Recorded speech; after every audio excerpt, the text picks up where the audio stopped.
Nous sommes ici en présence d'une œuvre inédite et rare de Marie Bashkirtsev, célèbre peintre, sculpteur et diariste d'origine ukrainienne, dont les œuvres sont conservées dans les musées internationaux ainsi qu'au musée d'Orsay et au musée des Beaux-Arts Jules Chéret de Nice.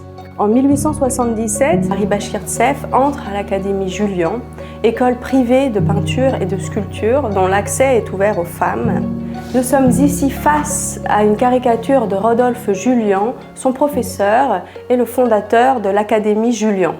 Les élèves avaient pour habitude à l'Académie Julian d'exercer l'art de la caricature dans un esprit de compétition et de camaraderie. Ils se caricaturaient entre eux-mêmes et caricaturaient également leurs professeurs.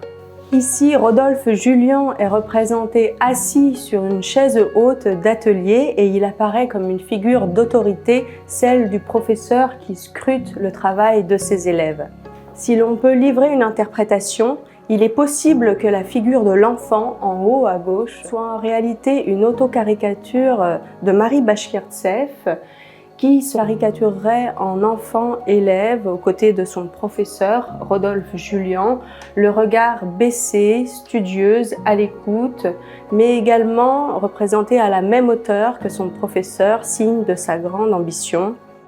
Il est vrai que dans son journal, Marie Bashkirtsev avait l'habitude de se comparer à une enfant. Cette caricature a probablement été réalisée au tout début de sa formation à l'Académie Julian, car elle signe encore de son nom d'élève Mademoiselle Bashkirtsev. Ce tableau caractérise bien le tempérament et l'œuvre de Marie Bashkirtsev. Elle peint avec force et passion. Elle rapporte d'ailleurs dans son journal les propos étonnés de son autre professeur, Tony Robert Fleury, qui caractérise son œuvre à la fois de forte et brutale.